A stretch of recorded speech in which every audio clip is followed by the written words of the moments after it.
Do you hear that? Do you see what's coming?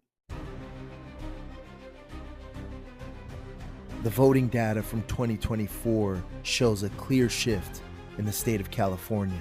The wave of Californians who decided to up and leave to move to Texas or Florida or Tennessee is over. The rest of us are here to stay, and we will no longer stand idle while the bad politicians in Sacramento continue to push bad policies that refuse to represent the American people of California. This isn't about left versus right, or Republican versus Democrat. This is about saying enough is enough. We have the highest rate of homelessness, the highest unemployment, the highest gas prices, the highest cost of groceries, the highest cost of living, the highest taxes. And what are we getting in return? The American people in California are sick and tired of not being represented. Because when we sit back and get taken advantage of for long enough, we the people will stand strong and united to make change. To the California voter who's tired of what's going on in our state, join us, reach out, see how you can get involved. There is a movement coming, a California movement.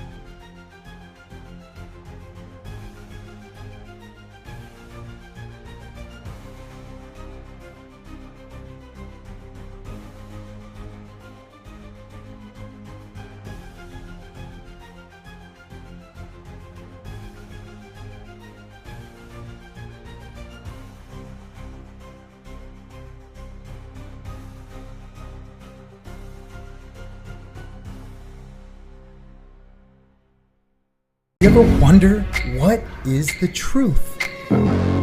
Three things cannot be long hidden: the sun, the moon, and the truth.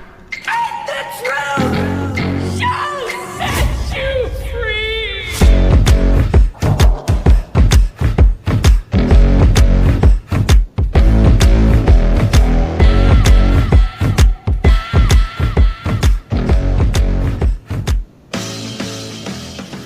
All right, guys, here we are, another episode of Point Blank Truth Podcast. Thank you so much for tuning in. Sitting across from me today is Mr. Kenneth Prado. Kenneth, how are you doing, sir? I'm doing good. Thanks for inviting me to come out. Yeah, of course, man. Thank you for coming. I know we've been trying to figure out what's going on, fixing some things, so I appreciate your patience with us, man. Oh, of course, man. My pleasure.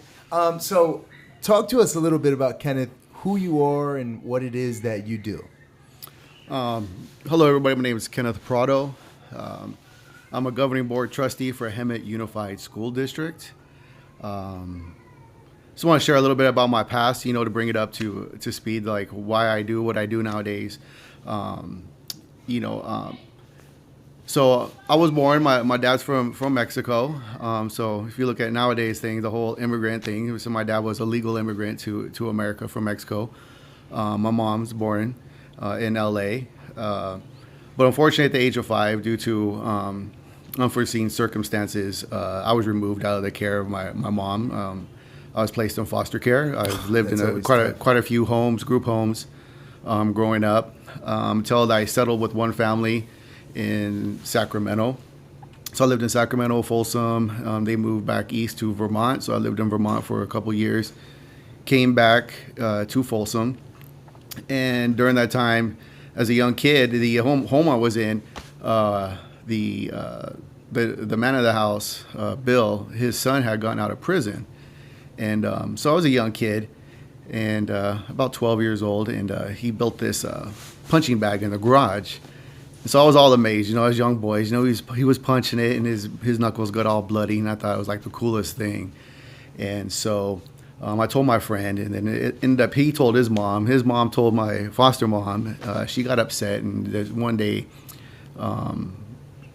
she had it out with me, and so that was the last time that weekend I was in that home. How old were you when that happened? I was about 12, 13 years old. And so moved back to my grandma's. I was sent back to my natural grandmother, Grace Murray, in West Covina. And so she raised me from the age of 13 and up. So I learned a lot of things in her home because she was a veteran from the Marine Corps, which I know you like. And so so I learned a lot of things in her home. You know, everything had a place. You know, strict but not strict to the point of like discipline strict. But it was just, you know, trying to teach me how to do things in life, learn how to take care of myself. You know, such as like dropping me off at the laundromat on the weekend by myself to teach me how to wash my own clothes, to sew. You know. So that was my upbringing, but still, you know, had no real parental or supervision over me. I visited my mom every once in a while. She lived in Azusa, California. Had a younger sister, and you know, you get to that age where you just start doing things and experimenting, you know, with just different life things as we all do as kids, you know, and so where she lived in Azusa was like the project, Section 8 housing. So everything around me was just nothing but gangbanging. Section 8, like I said, you know, back when, you know, all the single moms used to wait in front of the mailbox, you know, for the checks, you know, the 1st through the 15th, you know, and they get it, they go out and party. And so that was just always around us, you know. I always tell people, like, we in Azusa where we lived, we're actually behind an Acapulco by Citrus College. And so Friday nights, yeah, you know, the moms would get their checks and their money, and, you know, and they go to Acapulco, and my mom would always tell me, like, oh, see you later, like on a Friday night. And I see her, like, you know, Monday morning. Crazy. But we'd always hear the music, you know, you know, from the like, club. Oh, but at least you know mom's still having a good time. Yeah, then you hear the screams every once in a while, you know. But yeah, that just left us up to ourselves, you know, and you know, like a lot of those stories, you know, the veteranos or the OGs, you know, get out and they raised us, you know, because there was only men where we lived. So, you know, I still went to school. That was my thing, played sports. And then when I was 17, I enlisted into the Marine Corps, you know, because that's all I ever wanted to do as a kid. You know, since I lived with my grandma, you know, she took me to graduations to observe it. And so I studied real hard for my test. Scored kind of high, so I picked aviations. Nice. For the Marines, and unfortunately, 2 weeks before graduation, and 3 weeks before I was supposed to leave to boot camp, because I got sworn in at MEPS and everything, I was involved in a drive-by shooting at a gas station. We were all seniors hanging out at this gas station in Hacienda Heights, and a car drove by. And so back then, when I was a kid, the whole thing was wearing like long white tees. Yeah. You know, we used to pick them up when we walk on the sides, but I guess they thought I had something, because my friend was arguing with the passenger, and I walked up and he just reached underneath his seat, pulled out a .22, just started dumping into the air. I turned, got hit on my side with one of the bullets, and ended up, the bullet went through my small and large intestines. My bladder hit my spine. It came out my left side. I was in the hospital for a month and a half. They said they had to bring me back twice, respiratory arrest. Had a colostomy bag for a year. I had to learn how to walk all over again. But that just led me to, for 18 years, just feeling lost in the world and just, you know, surviving. That's all it was just survival. Working odd jobs back and forth. And then, you know, came to San Jacinto in 2008, stopped drinking, gave my life to the Lord in 2000. Actually, be August 23rd of this month. It'd be 17 years. Sobriety. Sober, nothing. Wow, no dude. Cigarettes, no drinking, nothing. That's awesome. Congratulations. Well, thank you. Man. Yeah. You know, gave my life to the Lord, and I enrolled at Mount San Jacinto College, and at the age of 35, and obtained 2 degrees from there, one in alcohol and drug studies, the other social behavioral sciences. Then I transferred over to University of Phoenix to obtain my bachelor's in criminal justice and administration. And then I worked in the field of substance abuse, drug courts, CPS, family preservation courts, drug diversion, all the different, you know, different treatment centers for 12 years. Got up the ranks to clinical supervisor. And then COVID happened, and that's what propelled me to be sitting in the seat across from you. I see. I see.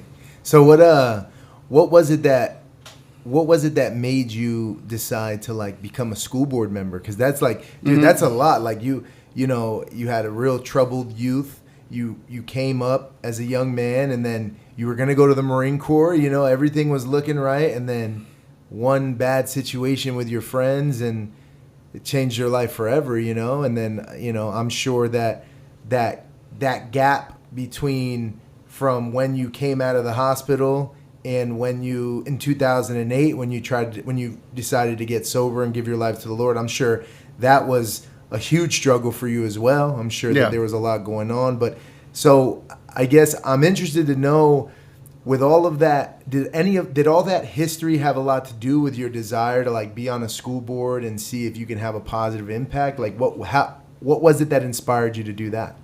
I was thinking about that, like the culmination of everything I've experienced in life, leading up to, today being, happily married, to my wife. We're a blended family. We have 8 kids, seven daughters and 1 son. It's a busy household, man. But they're all adults except for 2. Okay. No, but I truly believe, I've been blessed or fortunate to have survived what I've been through. Yeah. And try to use what I've gone through to hopefully like help others. And like to answer your question is, if you look at every step of my life, whether it was as a young kid, a young boy, to an adolescent, teenager, fatherless home, where I lived, everything I've been through, there's always been some sort of authority figure.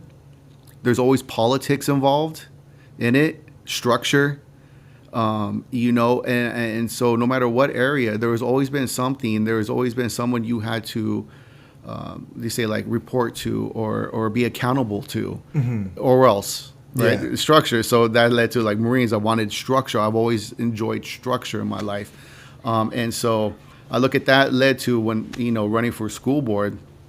The first situation I ever encountered, I've been doing advocacy for like 10 years, but the first one I've ever went out to say something was at my actual school board I sit on now, is that they used to call parents in the middle of the day.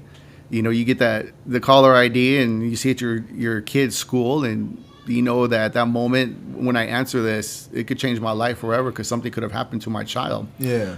And then you answer it, and it's a recording talking about they're notifying you for a pesticide spraying, this weekend. And it's like, this is ridiculous. Or a smoking cessation class. And so I approached the school board one time and told them about this. I told them I really didn't feel it was comfortable for parents to have to answer calls in the middle of the day.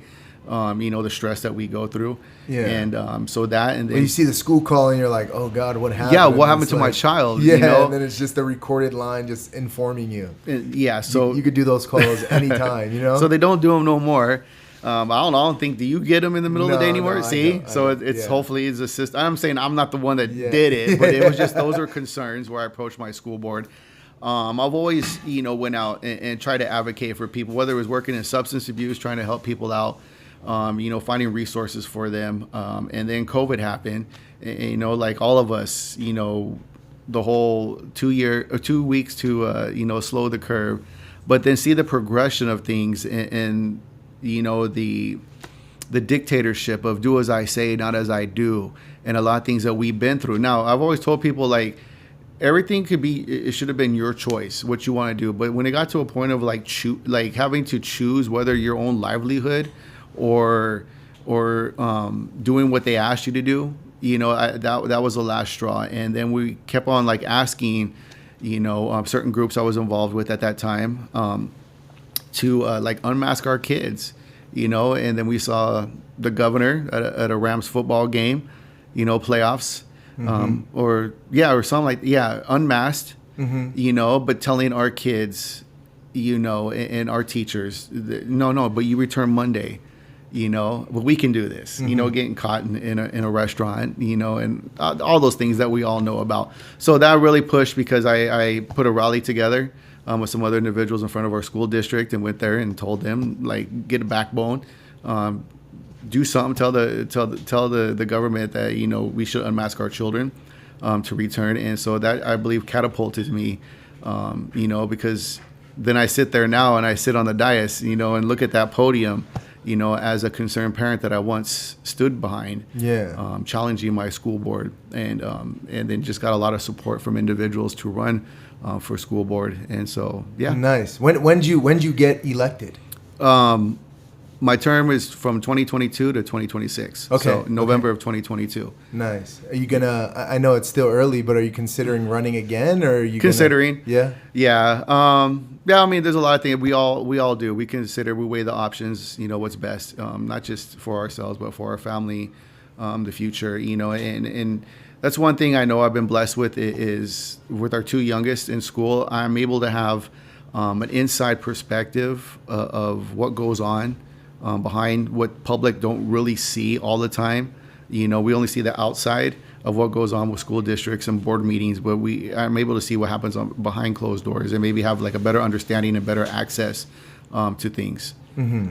Yeah, that's interesting, man. I also wanted to talk about the California movement a little bit. Right.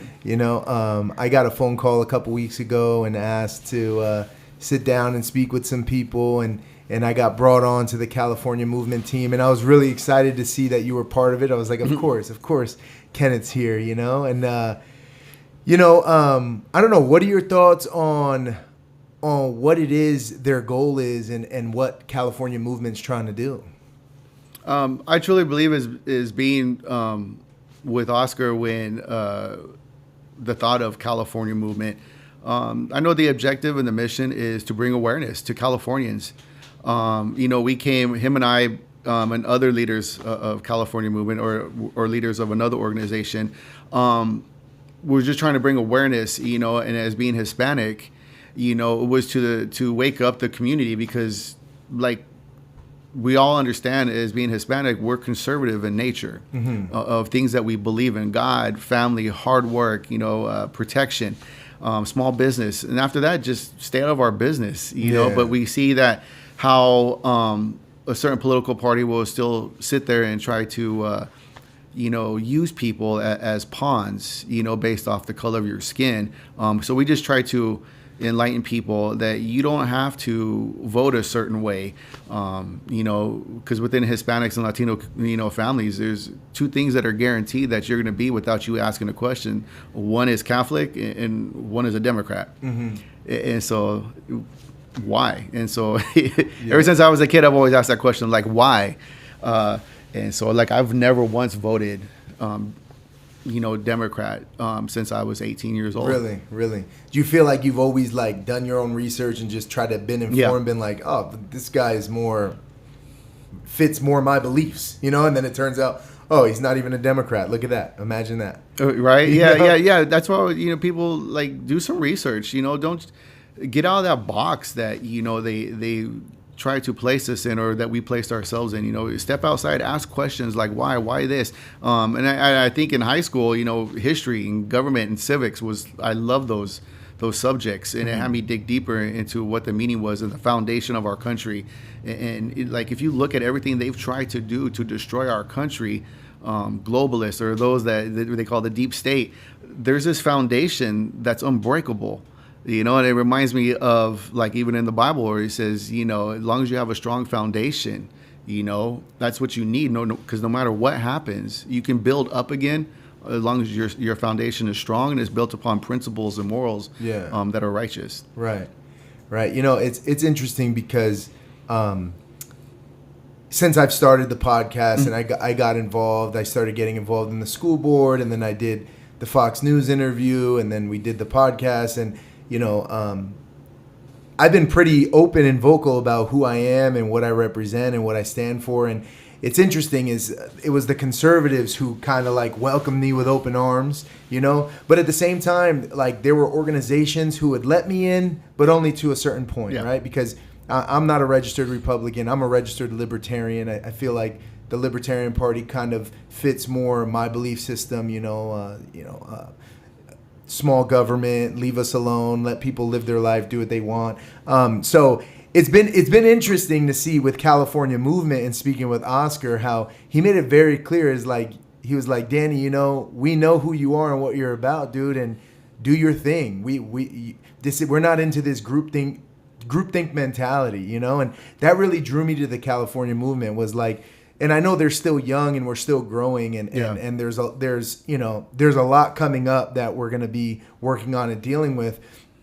But I thought it was just awesome to finally see like a conservative movement that's like, hey, dude, you don't have to be a Republican to be with us. You know what I mean? Like, and that's the crazy thing is when you look at California, right? You look at the presidential race. There's so much red on that map. So much of California voted for Trump, and I think that the mindset that California movement has, where it's like, no, you don't have to be a Republican. You know what I mean? Like, we want to focus on real issues. Yeah. You know, issues before party line. You know, what are you going to do for the people of California? California has a lot of issues. I mean, the homelessness is high. The cost of living is crazy. I think just recently I saw this poll that said California has the highest homelessness and the highest unemployment rate. Yeah. And like gas prices are crazy. Like, our state is literally coming up with ideas and ways to combat the American federal government. That's crazy to me. They're stuck in a mindset, like, no matter what administration it is, but let's just focus on today's administration. No matter what they do, you have to be combative against it.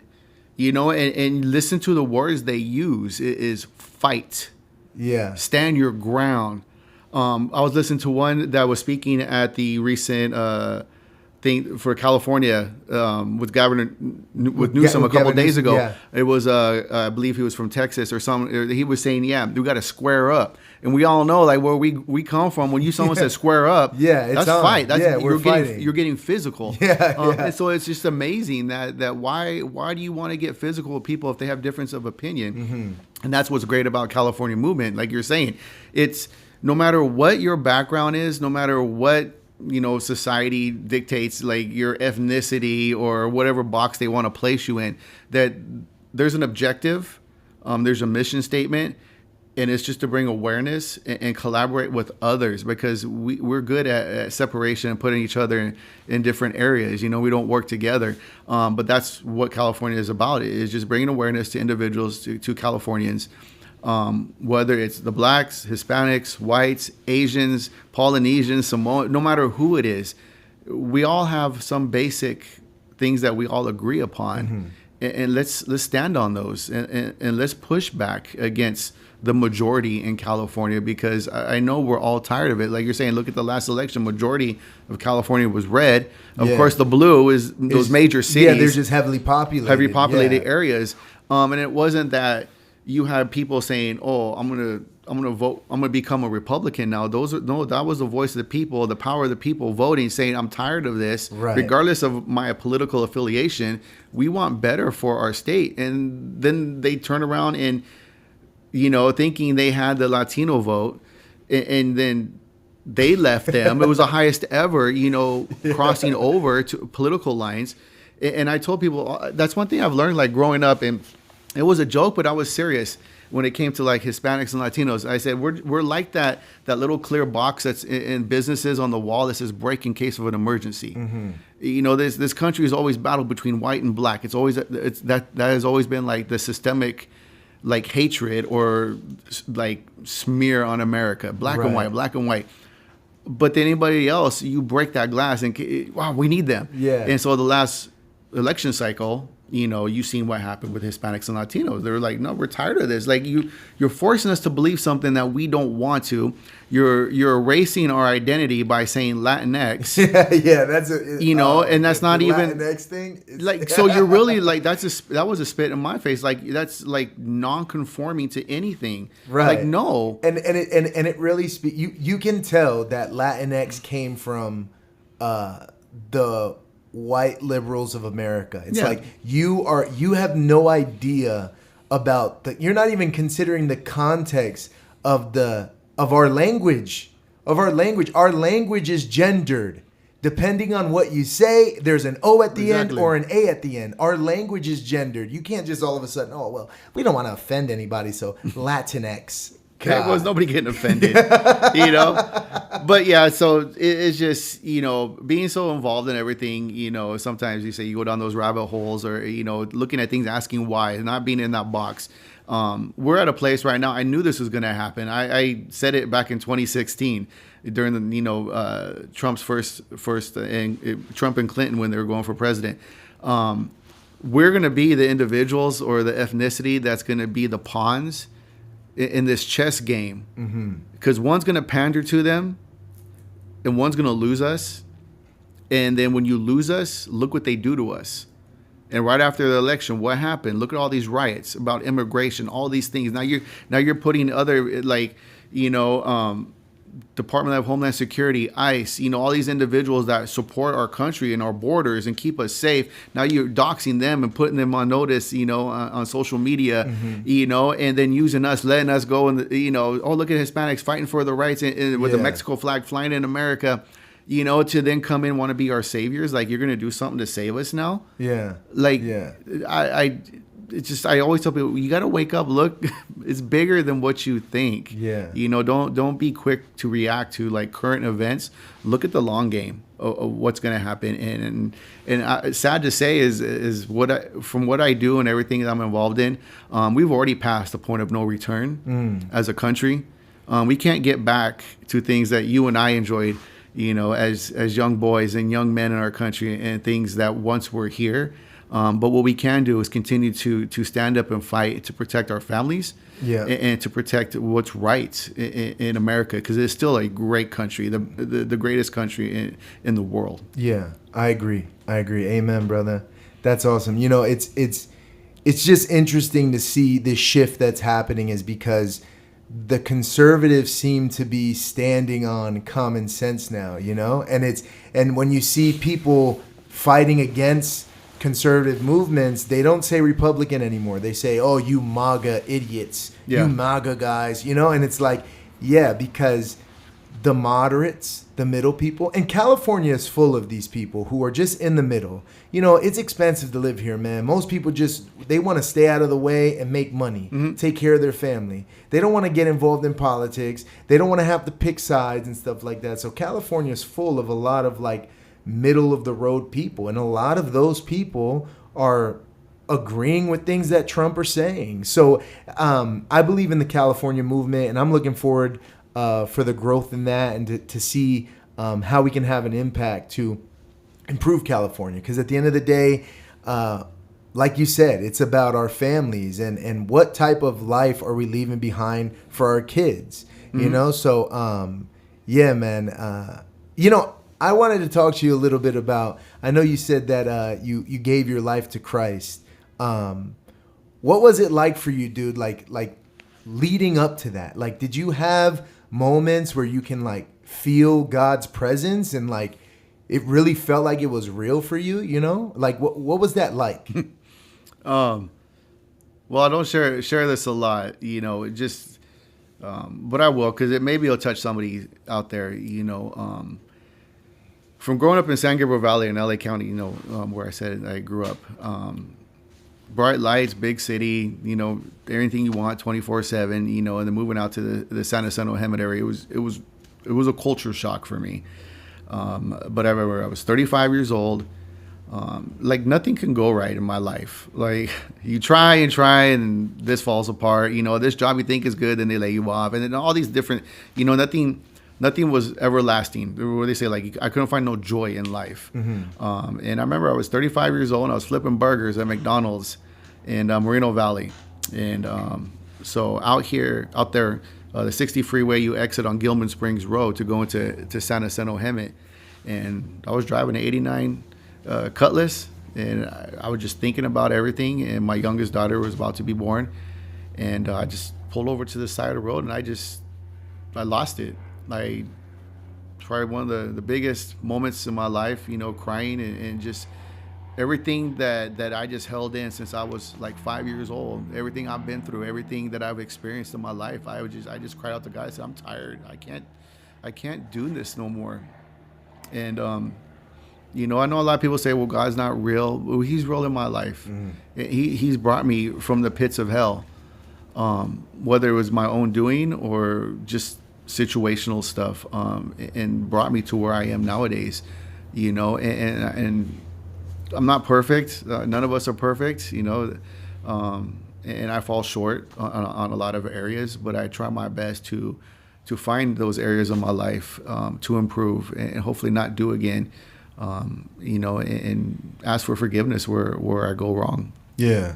You know, I never really talk about the religious stuff on here, you know, and it's just crazy because, you know, man, for the past year, like when I got involved with the school board, like it sounds crazy and I don't want to get too much into my thing either, but I can feel like the presence of God, dude, like pushing me and tapping on my shoulder. And you know, a couple months back, dude, we started going to church, and it completely evolved my life. I called a friend, and he doesn't believe in anything. We were in Afghanistan together, and he's a really good friend of mine. He lives in Riverside. And I was just telling him like everything that I'm experiencing, like it just got really hard for me, dude. You know, like times are tough. There's no rule book for this. I have 4 kids and a wife and a house, a mortgage, car payment. It's like the flesh can only handle so much, dude, you know? And like when I started going to church and when I started reading the Bible and praying, it's like that faith gave me a jolt of energy, you know, and like it just feels so real, you know. It's like I knew God existed. I never denied that God wasn't real, but I always felt like he's not really. I always felt like I stepped away from religion, you know. He's been right here the whole time, dude, you know, and it's crazy to me, you know. It's it's so new that it still makes me emotional, you know, because you know, like, why wouldn't I bring my family to God, to learn about Jesus, to learn about the Christian faith? Why wouldn't I do that? You look at the principles and the values, like the 10 Commandments alone, honor thy mother and father. You know, it's like, why wouldn't you do that? I feel like I was telling my buddy, if you don't believe in something, then you believe in nothing. Yeah. And then you leave it up to chance and luck and everything sucks and you're miserable. Why would you live like that? Why? So I don't know, man. I never talk about this stuff on here, but you know, you talked about how you were saved and it happened when you were 35. I'm 35. You know what I mean? So it's crazy to me. It's crazy to me. They were like, 35 years old. Like, is that where something just happens within men?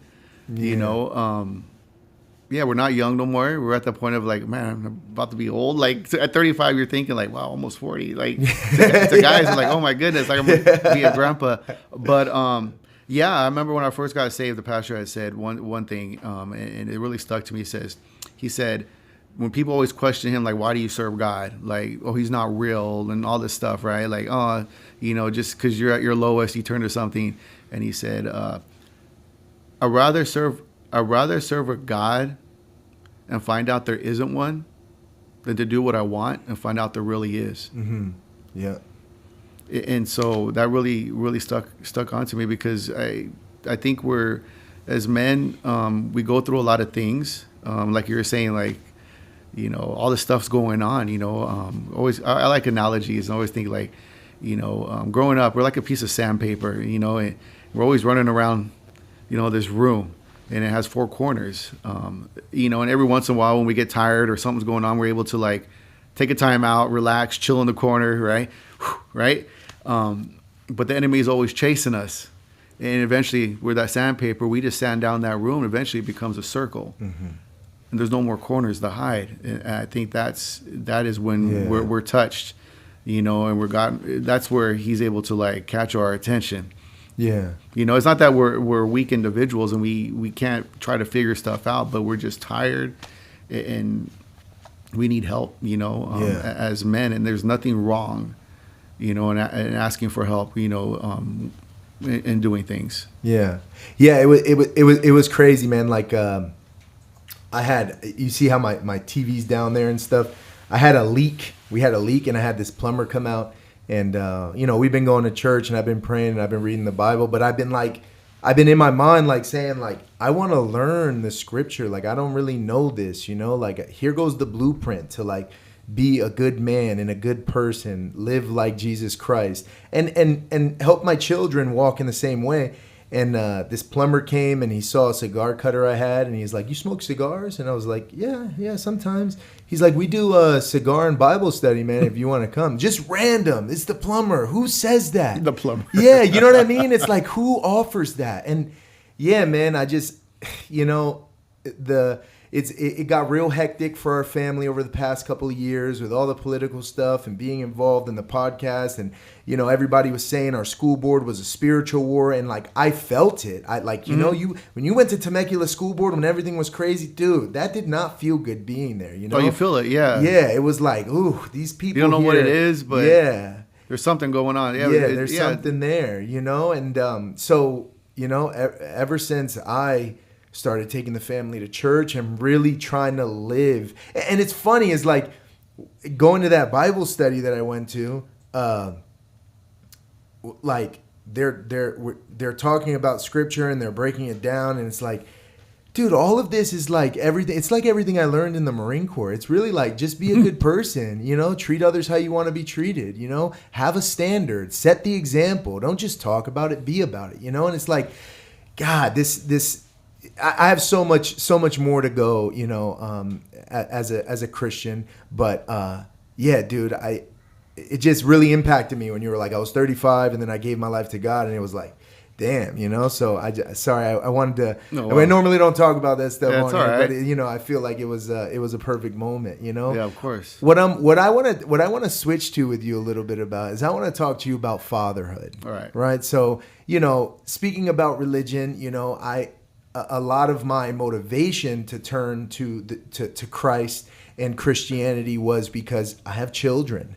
And for me, I want to give them a good foundation to work off of. You know, I want to be an example for them. I want them to succeed and be great in life, you know, and that's really my purpose in life at this point, is to raise my kids and make the best version of a human that can exist, right? Like, I don't know. Talk to me a little bit about that, dude. As a dad, I mean, you have kids who are adults. You know what I mean? So, and I also have a blended family. So I know that's a unique factor. I don't know. Talk to me a little bit about being a dad and what you have found the goal of a dad should be. No, it's a big question. Yeah. You know, it took me a while. Still lost on some things. You know, not having something to turn to as a resource, as being a dad, you know. But I really think my role as a dad is to protect my children, provide them with the information, you know, age appropriate, of course. Like, can't be talking about, all this, you know, they're like 6, they're like, what? I just want to go outside and play. Like, but, you know, just share things with them. Talk to your kids. You know, let them know that you love them. It's not that hard to say, I love you to your kids, you know, tell them good night, pray over them, you know, when they don't know, just to always be there, you know, sometimes come down to their level, and just talk and just be a funny dude in the house, you know, everybody says, oh, dad jokes, you know, and so I just think that's the role of a dad. A father is to protect your children. That's part of you, of who you are as an individual. And of course, they're going to get to an age where they make their own decisions. But hopefully, I would have an impact that when they come to those decisions, they would make good choices in life. And I think that's what I've learned, is that's all we can do as dads. Is to get them suited and booted for adulthood, or even as teenagers, you know, young kids, when they experience things, especially like what's going on now within schools and stuff like that, that they know the difference between right and wrong. and have good morals and ethics. Yeah. Yeah, it's interesting. You know what I have found a very unique perspective is, my oldest daughter, she's not my biological daughter, but I've been here since she was, I met her mom when she was 4, and I met her when she was 5. And her biological dad isn't really involved. And I look at, it's crazy, is like my connection with her is different than my biological children. Like my biological children, it's my flesh and blood, like they know me, you know? I found that being a stepdad was much more difficult because we had to learn each other, right? She had to learn me and I had to learn her. And I don't know, did you notice that at all? I know you said you have a blended family. Did you notice that it was difficult? It was more difficult with the step kids than it is with your biological kids, as far as like just being able to like understand them and see each other. Like my biological kids, I feel like they can read me, you know? They see me and they know, oh, dad's not happy, you know? Where her and I didn't have that biological connection early on, you know? And I mean, she's a teenager now, so I've been here for a long time. It's obviously much different. But in the beginning, I think back when she was 4, and then my youngest daughter, when she was 4, it was like I had to learn this person, and this person was like, they just came already molded to me. I don't know. What are your thoughts on that? Already prefabricated for you, huh? Yeah, it's true. Blended, but a majority of the kids, I would say 6 of them were already adults, you know, when we had gotten married. So since I believe it was 5th grade. Yeah, it was 5th grade. He's a junior now. But just trying to just have like normal conversation. I think I try to find like similarities in my situation with him, which is like sports. We could talk sports all day long. You know, I try to reach out to him because he lives actually with his dad. You know, just normal conversations, text messages. You know, so there's a little bit difference, I guess, than yours. You know, but just be there. You know, when he's around. But I do get the point of like you gotta like be on your P's and Q's with your stepchildren. Yeah. You know, or around them, act better, I guess, than you would with your own kids, because they're like you can't go nowhere. Like, right? Exactly. It always felt like there's this line that I won't cross, you know, because, you know, I'm your stepdad, you know, like there's a limit that I can take it to. Where with my children, it's like, you know, like I'm the disciplinary, you know what I mean? Like, no. These are my rules, you know, where with my stepchild, it was like, we got to learn this, you know. I would hand off a lot of things to my wife because it's like, you know, like I don't feel like this is... That's your kid. Yeah, you know. And it's so funny. It's like, just for, you know, like, and I'm talking about when she was like 6, 7, you know, I was in her life for like a year or 2, you know, and it's like, now she's had me as her dad for more than half her life, you know. So I think our relationship is much, it's improved through the years. It's grown, you know, but... Yeah, and every kid is different, right? You know, one thing that I noticed is, as a dad, every child gets a better version of me because I'm better prepared now. You know what I mean? It's like with my oldest, I came into her life and I was a Marine still. I didn't know anything but how to lead Marines. You know, it's like she got a very strict, tougher version of me than I am now, where with my 2-year-old, you know what I mean, he makes a mistake, or he makes a mess, or he throws something and hits me in the head, and it's like, all right, Dad, you're 2, you know what I mean? where when I was like inexperienced as a dad, my oldest son, maybe I'd be like, don't do that, and it's like, right, he's 3, dude, or he's 2, you know what I mean? It's so every time you have a kid, I feel like you grow as a parent, and every kid kind of gets a better version of me. Yeah. You know? I think so, yeah.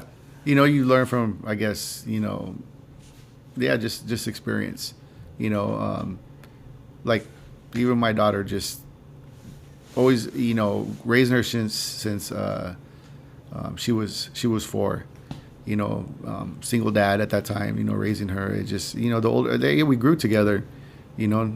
So that's You know, I understand. I'm just thinking back. You got me thinking, how, like the whole like red light, green light. No, stop, don't. Like we always use those terms, right? Like just my upbringing too was always like that. That everything had a place. Everything you put it away. You use it. You put it.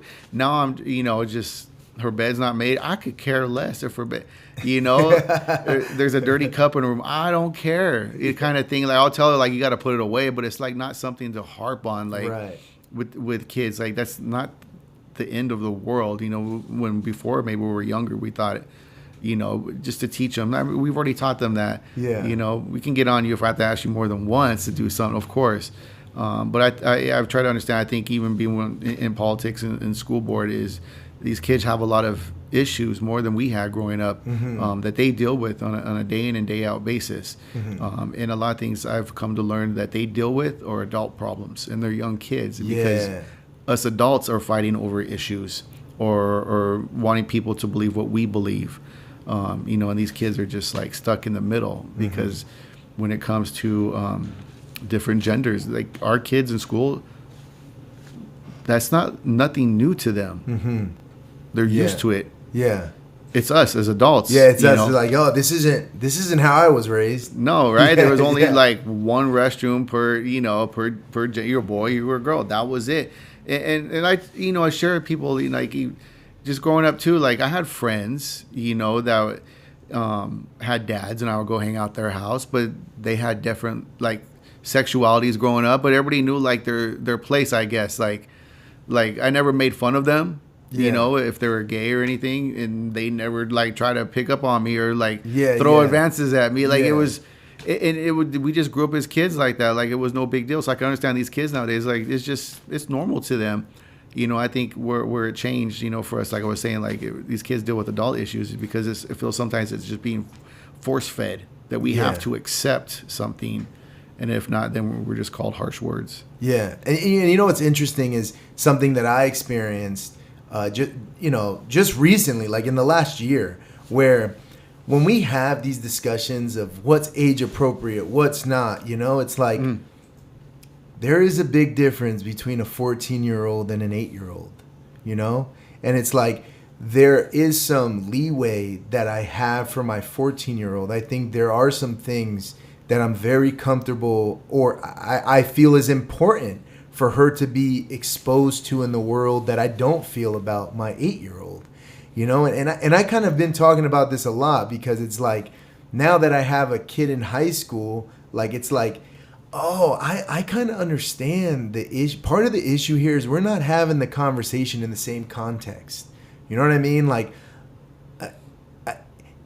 exposure that my 14-year-old gets compared to exposure that my 8-year-old gets, those are two different conversations, And a lot of times when you have a parent who's like, in my experience, who's like, oh, I have a child who's non-binary and they need to be, it's like their kid's like 16, 17, Like I feel like, yeah, I mean, in that case, like, sure, your kid's going to be an adult here in like a year or two, Like if that's how they want to live, that's their prerogative, But then when we're talking about elementary school, it's like, that's a different conversation. Yeah. And I almost feel like that needs to be discussed more is the context of the age groups that we're talking about. There are things that I think are appropriate for maybe the high school age where it's like, no, that's ridiculous for elementary. And we're having these two different arguments, but we're blanketing our position on it. Do you get what I'm saying? No, I understand what you're saying. Yeah. Like what's age appropriate for different age ranges? Yeah. And it brings up even in Hemet, because I think a lot of discussion in the past couple of years was what they like to deem as book banning. You're removing certain books from school. You're banning books, and so I was contemplating because if you look at my board, we're a 7 board. I think of myself more outspoken. I try to share information with people. It's all going to tie back to dads, right? Is how do I present something to update with something within school boards? Everybody in California has same board policy, same numbers, and it's called Library Media Center, right? Books that can be checked out, how do books get reviewed, such and such, etc. And so there was a book that was found that a teacher had brought in at one of our schools. And so I was like, here's a perfect opportunity to try to bring something forth to improve, our policy. And so I was able to request a subcommittee. And that was one of the questions is, what's age appropriate? Because every family is different. What one family deems, oh, heck no, not till they're 18 and they're out of my house. One was like, right. Oh, yeah, 14. I'm good with it, So we debated that, and one of the things that was discussed that they had said, well, according to me, they're saying, well, if you're saying that any books that have this certain kind of material in it, then of course this always comes out. They're going through a list, and it said it would be even the Bible would be included. That we would have to ban the Bible from schools in the library. And I said, why? And so I like to play coy, answer my questions. Okay, well, why? But why? Oh, because there's certain stories. Which ones? Well, it talks about drunkenness. Okay, which part of the story? I go, I've read the Bible. Let me know. Tell me what stories you're talking about and where they are. What was the context to the story? What was the reason the story was being told? And I said, you know what? You're right. There's stories of people being drunk. There's orgies going on. Homosexuality is in the Bible. They discuss all that. I agree with you. So the difference is some of these books that are being found, yes, they talk about those subjects, but the difference is they go into detail of the sexual act that is being performed and how it's being performed and how it's being done between a father and a daughter. Or a mother and a son. Yeah, that's wild. And I said, so that's the point. And some of the rebuttal was, well, it comes from protected classes or a majority of these authors. And so that could be a form of discrimination. And I remember, I'm not laughing that it's funny, but I said, I don't care. Bisexual, homosexual, trisexual, pansexual, heterosexual, smut is smut. And it shouldn't be in our schools if kids have access to it. Yeah. Come on, let's just be real. There's certain books, they just go extreme, into certain things. So that I was, we updated our board policy, and within ours, actually Karen England from Take Back the Classroom. If you know who that is, where they review books, you can go online and look at certain books. Mm-hmm. Actually, that is now in our board policy in Hemet Unified. That new books that come in or other books that are questions would be ran through that website to see if they've been flagged. I see. Yeah, and that whole conversation, the book banning thing, that always triggered me. When they would talk about that out here, I'd like, first of all, if it is a book ban, that would mean that it's banned completely. If you want your child to have that book, you can buy the book and the child can bring it to school and read it on his own, right? Mm-hmm. So by definition, we're not banning anything. What we're doing is we're moderating content for age appropriateness. When we're talking about this stuff, right? And like, again, that's just it. It's like we need to be able to respect all belief systems, all family households. I think the big problem that we're having, especially in California, is the legislators, the school districts.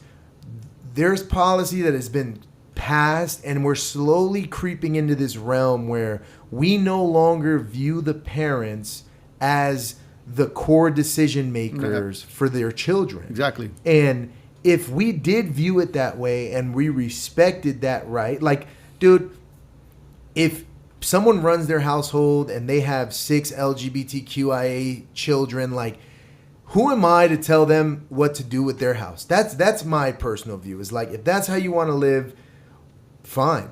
That's not how I do it. And I expect the public school system that my tax dollars go towards, that my children attend, to meet my standard of expectation for my children. So if we're having just this free-for-all access, then it needs to be as conservative as the most conservative household in that community. And that's just what it is. That's the reality of it, right? Like it's they act like public access to this content is something that is necessary. Like, no. It's not necessary.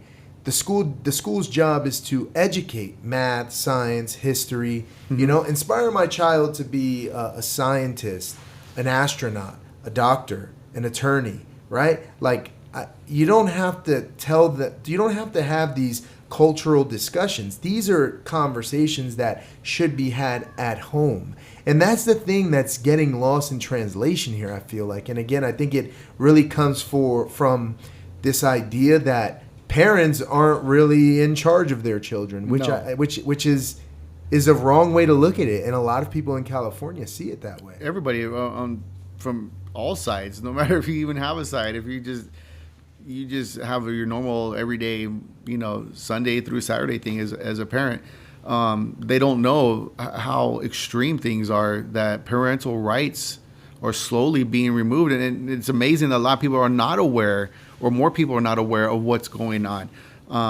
You know, and I think that's one of the biggest things why I started running, you know, for school board is, if you look at my Instagram handle, it's Prado for Parents of HUSD.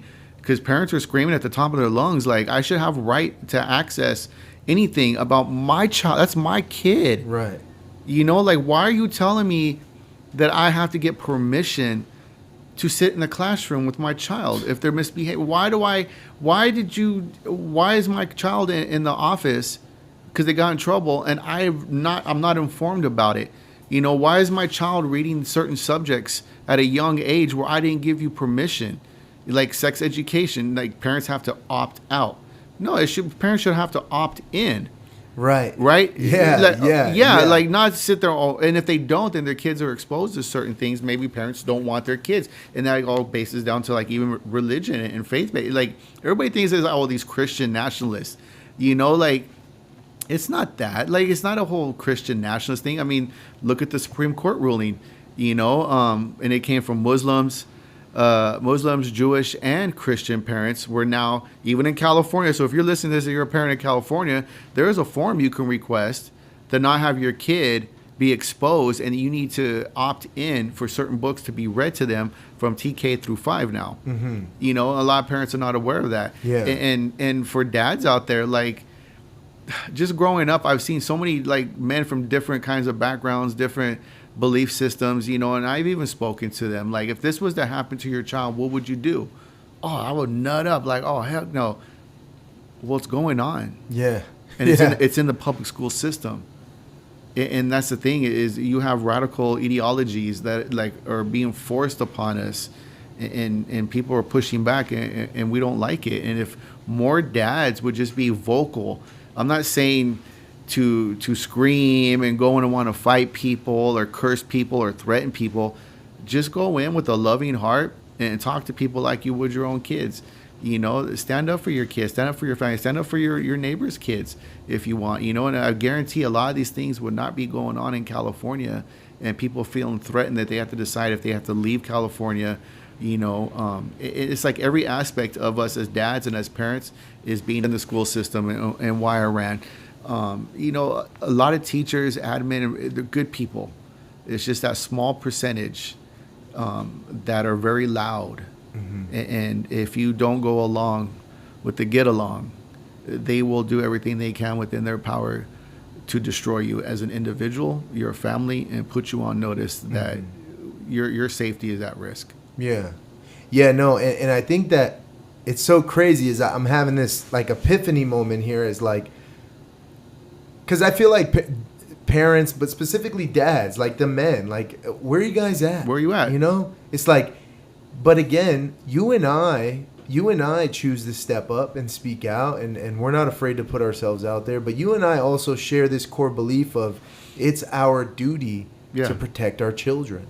So maybe that's a question that dads need to ask themselves: is what is outside of like the American image of the dad and the social construct of what a dad, what is it in your soul that you believe your job is as the leader of those children, as the primary role model, the man in the household, the person they see every day? You know, like, are you just checking out and scrolling on your phone, watching TV, doing nothing? Or are you engaged with your kids? These are things that I think about when I show up to meetings or events, and it's like, there aren't a lot of people here. It's like, Or they're all moms. yeah, or they're all moms, right? Yeah, it's like, where are the dads? I think is $1 million question. Wow. You know, and I've challenged. You know, I was with a brother a couple of years ago. We did it was an Instagram thing, but it was called Fathers of Fortitude. You know, and trying to collaborate with different dads. You know, standing up. Any culture, any country in this world, pick one and tell me what the role is of a dad in that household. There's no difference. It's just a different location on the map. Yeah. But, you know, and people will sit there and say, oh, male chauvinistic pig, or it's not about that.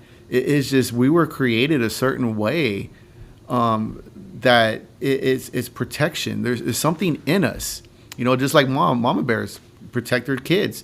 You know, dads do it in a different way. Dad, you know, when a group of men show up, guaranteed, when a group of men show up to oppose something, it changes the environment of people making those decisions of what they vote upon. And it also changes the environment of the other people in the room and how they act. Because it's just so crazy. Imagine just a bunch of dads just showing up one time in California to oppose something that will harm their children, and see how these people pee their pants. Mm-hmm. They will. Yeah. Or they make all these excuses, you know, of things. And I challenge dads, you know, to be more involved in your life. I learned at a young age, like, going to work is vacation, right? Because what does work do? Work takes you out of your home. It takes you away from your wife and from your kids. You get to go hang out with your friends at work, right? All the dudes in the job that you work at, you know. Yeah. It's a whole different environment, but you're away from your family. So I've kind of like tried to teach myself, like, that's vacation. Yeah. Because all your responsibilities are not there. It's just work. It's something you have to do. Right. Your real work happens when you show up at home. Mm-hmm. You know, at least it should be. Yeah. You know, your kids, your wife, whatever's going on, they need your time. So guys, dads out there, you know, going home because you worked a long day at work doesn't mean you get to take off your boots and just check out. Right. No, that's your job. Yeah. You know, and don't be surprised when you find out things happen. Mm-hmm. You know, the more you're involved with your kids' life, watch how more beneficial that could be in their lives. Yeah. You know, statistics speak for themselves. You know, when it comes to like suicide rates, you know, fatherless homes. And no one's saying like you have to live in the home, but be involved in your kids' life. Like if there's a separation, be involved in their life. Teen pregnancy, majority of girls, you know, fatherless homes. Yeah. Juvenile delinquency, men in prison. Like, look, the stats can go on and on and on. Yeah. How important the role is of a dad in their kids' lives. Yeah. You know, and we're not going to get it overnight. Just something to work on. Our kids are very forgiving. You know, Kenneth, I completely resonate with everything that you're saying, and like, I launched the Watchdog program at her middle school before she left, and they're gonna have their launch party this month, and I'm still kind of helping them out, you know, and you know, the Watchdog program talks about that in their pamphlet that they send. They talk about the statistics of fathers not being involved, and that's kind of the goal of that program. And like, it's true. And this isn't an attack on women or moms, you know. No. Single moms do what they can. But we do live in a culture where a lot of dads have checked out in every sense of the word. And we can look around and see how that's impacted our society and our culture and our children, you know. And I don't know. I take pride with my kids, you know. I love being involved in their life and their world. I don't care how stressful it is.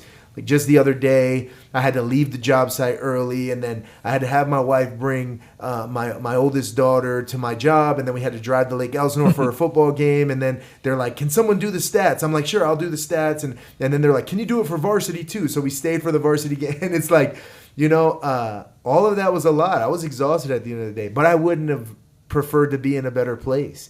You know, my kids are very engaged in sports and stuff, and my wife are being pulled apart at both ends. You know, we constantly have to split duties, but that's what it is. You know, I take pride in being an involved dad, and I think that it shows in the relationship that I have with my kids.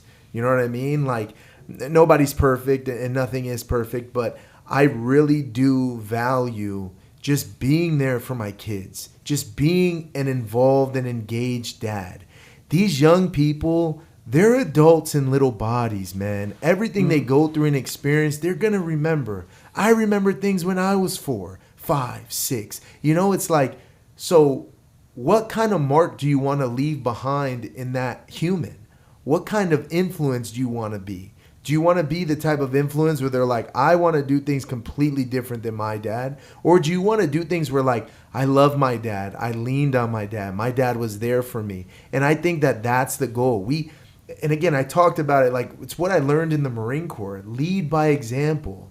You have to set the path and the tone. A lot of people talk about it and very few people actually execute on it, you know? And that's really what it is it's not about how you feel and what you think and what you say. It's what you do. It's how you're showing up. And I think that, you know, I'm hopeful that the tides will turn, that we will see more dads step up and get involved, but who knows? At the end of the day, all I can do is worry about the ripple that I can make and the ripple that I can have. All I can do is make sure that I'm showing up for my kids, that I'm going to the school board and giving public comment, that I'm engaged in city council and what's going on, and I'm showing up to protest things that I don't agree with, or I'm meeting with other community members who maybe have a different idea because I want to hear their side too. I want to hear their perspective. I want context. I want to know this world that my children are growing up in, because if I don't know the world, then how can I prepare them for it?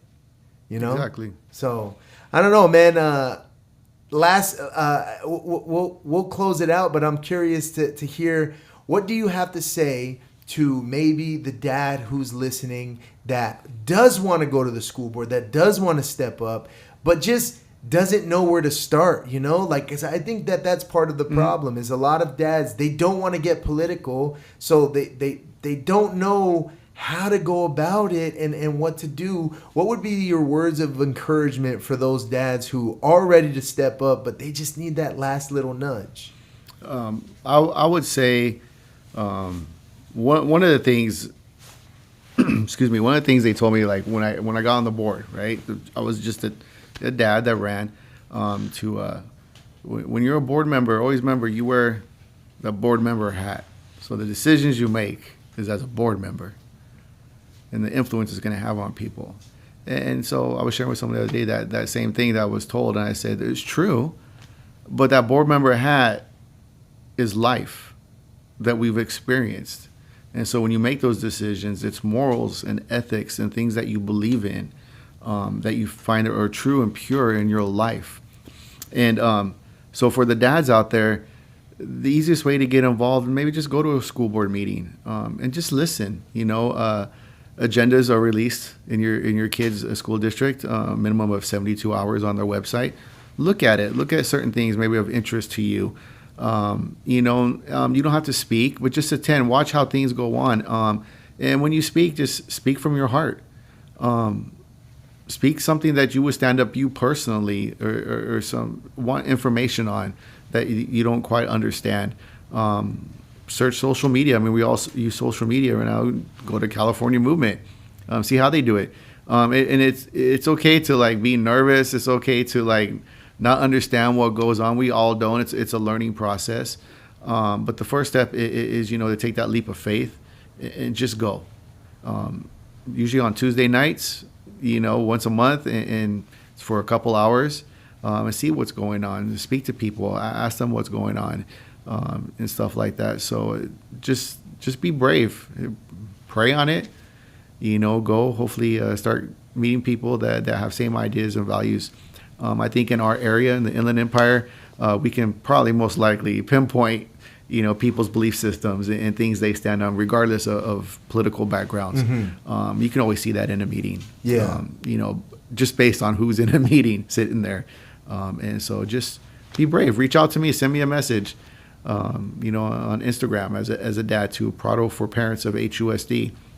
And then we can just link up, reach out to you. So come on, dads. That's what I've always asked. Yeah. This has come from a guy that never had a dad. And I've just learned how to be a father through life experiences and what not to do in life. And hopefully, like you said, when our time was up, or our kids will have something good to say about us. That my dad, I remember my dad sitting in that lawn chair and when I was at practice for hours at a time, or my dad making stupid dad jokes. It's just crazy things. I think those things as dads, that's what we want, the good times. Yeah. Of course, disciplinary things we're gonna have to do. But majority, probably 99% of us as men, we're just a bunch of jokesters, want to have fun with our kids. Because we're kids at heart. Yeah, totally. All right. We'll close out on that, man. Thank you so much, Mr. Prado, for sitting with us tonight. And you guys enjoy. Till next time. We'll see you later. All right, everybody.